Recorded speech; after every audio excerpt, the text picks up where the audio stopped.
Oras na para sa ating mainit na balitaktakan ngayong umaga sa mga yan. Oo, yan. Magandang pagkakataon ito para, makasagot yung dalawang panig. Pero nandiyan ba yung kabilang panig? Di nga, Wala ba? telepono na lang daw. Telepono na lang daw. Anyway, siguro magandang pag-usapan po ito. No?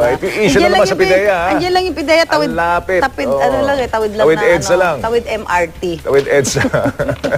Pwede nga Anyway, mag-tricycle lang, papunta dito. seryoso po. Di ba, sir, na? Sa mga makasali sa balitaktakan, maaari kayo mag-phone in ang mga tanong ninyo. I-dial nyo lang alinman sa mga numerong makikita sa inyong mga screen. Pwede nyo lang tawagan ang mga numerong yan hanggang sa matapos po ang ating balitaktakan.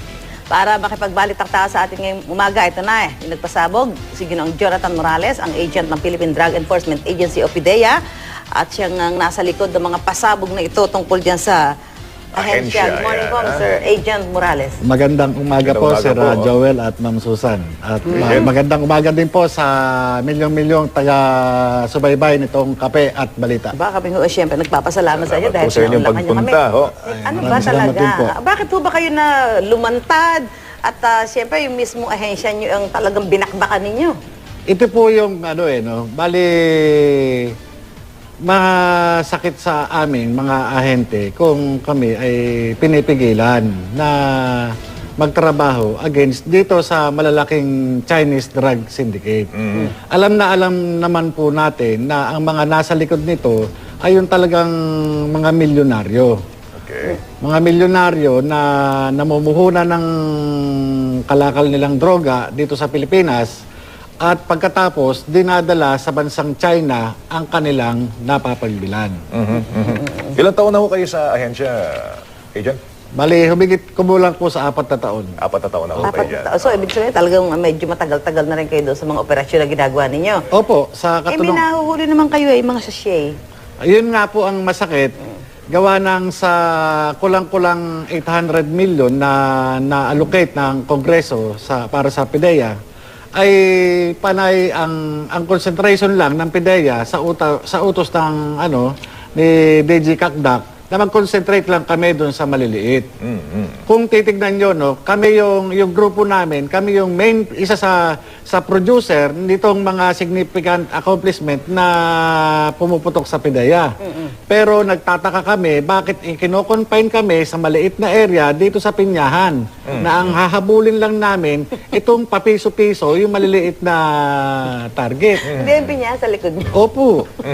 Anyway, siguro gusto ko malaman, sinasabi kasi ni DG Kakdak, kaya daw kayo nagsasalit dahil isa yata kayo sa mga sinampahan niya ng kaso. O...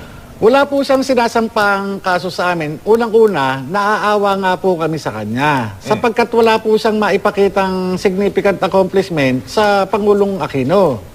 Panay po nga ang pasabi sa amin noong una na magbigay kaming trabaho. Nagkataon nga, minsan nagbigay din kami ng trabaho doon sa chief ng intelligence, nasunog naman. Nasunog. Ngayon ito, first 100 days po niya, talagang sinadya ko po siya doon sa opisina. Kaya lang, hindi niya po ako hinarap.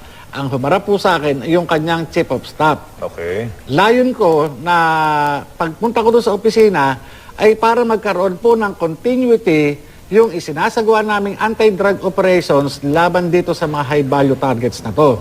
At itong mga high-value targets na ito yung pinag-umpisahan ni General Santiago.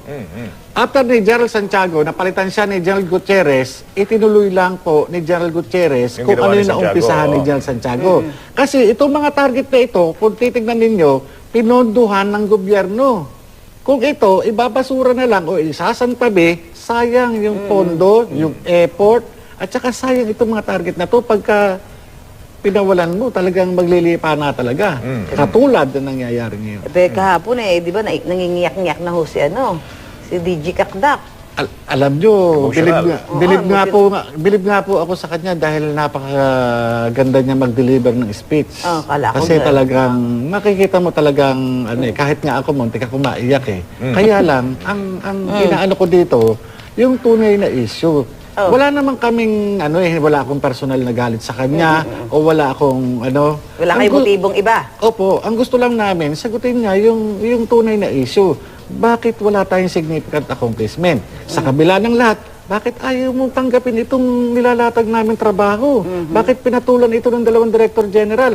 At naging successful naman. Nakapag-produce kami ng 18 Chinese nationals. Talagang makikita mo yung record niyan. Makikita mo na kumita itong mga to. Umaabot sa 200 bilyong piso ang kinikita sa loob na 1 taon. Bakit ayaw yung patulan? Di ba ano yan? Di ba Joel? Ang PIDEA is under kayo ng Office of the President? Opo. Okay. Hindi Opo. kayo ayaw dumiretso kay ano, sa Presidente. Ang nangyari po dyan, siyempre, lalo kami, nasa maliliit na ano lang po kami, no? Ilan na yung nakausap po dyan, ultimo yung aming PIO. Kasi mismo siya, pagka may mga accomplishment yung HSOT, talagang dala-dala niya clippings. Kuyang, bumanat naman yung tignan mo yung atin, buraot. 100 gramo. Kamantala to, kilo-kilo. Nasa yung clippings talaga. Bumanat naman kayo, yung mga holdings nyo. Sabi ko, kausapin mo si DG. Ikaw na mismo ang mag-ano. Ang dinadahilan ni DG, case build-up, gumagawa daw sila ng at syempre kumakalap sila ng ebidensya para pagka tinira ninyo, mas malakas yung ebidensya at talagang mapapakulong. Tama po yun. Yun naman po yung usual na talagang ginagawa. Kumbaga sa ito po yung standard operating procedure. Pero yung inilalapit namin sa kanya, ito na po yun luto na. Luto na. Iaanuhan na lang, magdadagdag na lang ng konting pondo para magkaroon lang ng continuity. Kasi may mga tao na tayo Meron na tayong mga action agent na gumagalaw. Pagka tayo bumili, wala kasi pabili. Pagka tayo bumili, magbebenta yan. Ngayon, mag-uumpisa pa tayo. I-verify pa natin kung sino itong tao na to, kung saan umuwi yan, kung ano ba to, kung ano ba yung activities. Agent Morales, diretso tayo. Ano ba? Ito bang si Kakdake para sinasabi niyo? Protector ba siya ng mga drug syndicate natin at ayaw niyang igalawin yung mga yan? Gusto ko pong linawin, hindi ko po sinasabi siyang protector. Kaya lang, nagtataka ako, bakit ayaw niyang pumayag? Silang dalawa ni Asek Orbe. Bakit ayaw nilang pumayag na hulihin itong mga to? Ngayon, iniiwan ko sa bayan yung kasagutan. Kayo na ang humusga. Bakit sa kabila ng kawalan ng accomplishment, kawalan ng significant accomplishment tungkol dito sa mga milyonaryong Chinese drug lords, ayaw pa rin, nagdudumilat na yung dala naming ebidensya. Sir, itong mga ito. Ito yung mga kinikita nila. Kunti na lang, hindi naman kakalawitin basta yan Total, kinakailangan dumaan doon sa legal processes yan para yung kaso hindi mabasura. Hindi mo raw tinitira si Kakdak o kaya si Orbe, ang tinitira mo yung buong institusyon. Hindi po totoo yun. Ang ginagawa ko ito para maipaabot sa kanila. Sapagkat, ilang beses na kami na nagtangka, October pa lang hanggang ngayon. Bago pa ako lumabas, ano ang naging kasagutan ng aking regional director ng babae? Ipatatapong kami sa Mindanao. Mag-comply lang kayo sa utos ni DG, kung hindi, patatapong kayo sa Mindanao. Alam niyo po ba ang hinihingi lang namin? Hindi po kaluwagan sa buhay, hindi po posisyon, kundi magkaroon kami ng authority to operate para magkaroon ng continuity itong mga target na to, ma-monitor. Ayaw Paano ngayon? Ngayon nagsalita kayo, saan kayo itatapon daw? Wala namang problema kasi unang-una, wala po ako nakikita ng legal na basihan para gawin nila ito. Ang sinasabi ko lang, pinagpapaliwanag ko lang sila sa publiko, tinatanong ko lang sila kung bakit. Sapagkat, siguro naman, bilang Pilipino, karapatan ko rin yan. Dahil katulad din ako ng mga ordinaryong mamamayan o ng mga common tao na nagtatanong sa isip nila, bakit maliliit lang ang nahuhuli? Bakit walang mga milyonaryong nahuhuli? Alam niyo, Parang mga Shabu Lab, di ba dati maraming mga accomplishment na mga Shabu Lab? Laboratory. Shabu Lab, kaya lang nakakatakbo yung mga Chinese. Yun nga lang, Yung natin technical. Pero wala. di ba, nakakawala. Bakit ngayon mga parang wala nga? Ilang matagal-tagal na rin. Yun nga po sa kalimitan sa mga umupo nga, yung kanyang mga predecessors, kalimitan, first 100 days, may talagang nabibira. Kasi nga, pag dumating sila, go signal lang nila ang kailangan. Kasi ang mga ahente ng PIDEA, patuloy na nagtatrabaho yan, walang pagod. Nasa kanila lang, nasa leadership nila, kung pahuhuli talaga o hindi. Kasi una-una, tingnan nyo, yung time ni General Gutierrez, kung di ako nagkakamali, January 15 siya umupo, February 2, laglag yung 3 incheck, kitchen type laboratory sa Caloocan. Ibig sabihin, sila, alam naman natin yung nandyan sa taas, ministerial lang sila Ang talagang kumikilos dyan, yung mga supervising agents, hanggang dun sa mga maliliit na agents. Sila yung mga nandyan sa kalsada. Katulad namin, kami yung nasa kalsada palagi, 24/7. Kami yung mga talaga hindi naliligo talaga na naka-standby kami diyan. Kumbaga sa talagang lahat ng activities nitong mga grupo ito talaga nasusundan namin. Nasusundan namin So talaga. ikaw ba'y parang tagapagsalita lang, may suporta ka ba ng mga kasama mo dito sa inyong mga hinaing na to? Kailan ba lumalantad? Ba't Oo. kailan lumalantad? Ba't yung ibang mga Ba't sa- kasama ninyo oo. hindi? Alam nyo po, kung ilalabas ko po yung aking mga kasama, Kasama. kawawa naman po sila. So may kasama nga kayo? Opo. Di bali po ako magsakripisyo sapagkat ito namang sinasabi ko ay nagtatanong lang kami. Humihingi lang kami ng tamang kasagutan. Hindi para sa sarili ko, kundi para sa sambayan ng Pilipino. Talaga bang sinubukan nyo na lahat ng paraan para maiparating kay DG Kakdak itong hinaing ng mga field personnel para makagawa kayo ng maganda-gandang operasyon? Kasi alam niyo sinasabi po- na bakit lumalantad kayo ngayon. Baka Alam niyo hindi po, nyo- nakakatawa nga po eh. Sabihin ko po kausap ko yung kanyang chief of staff. Yan, si Asik Orbe, kausap ko rin yan. Sinabi niya, hindi kayo ayaw ni DJ. Lagi si DJ. Si DG yung nakausap. Hindi namin nakakausap si DJ. Ang problema kay DJ, hindi siya nakikipag-usap. Unlike doon sa mga kanyang predecessors, konting problema, talagang Humaharap sa inyo. humaharap. Pero ito, siya hindi. Kumbaga sa na-screen siya eh. Nakakaawa nga rin tong tao na to, no? Kumbaga sa ako, wala akong nakikitang sa kanya eh. Ngayon, kausap ko yung chief of staff niya, kausap ko pa yung isang colonel na, nagkita pa kami sa Shekis dito sa Morato. Para din dyan sa mga trabaho na yan. Yung chief ng intelligence, ultimo si Director Derek Carrion na PIO namin. Kasi nagtatago siya sa media, kada meron ma-accomplishment yung mga counterpart namin, wala siyang masabi. Kami ang lead agency, tapos kami, ito huli namin. Kilo-kilo yung counterpart. Tapos, ito pa ang nakakatawa. Ultimo yung driver security niya.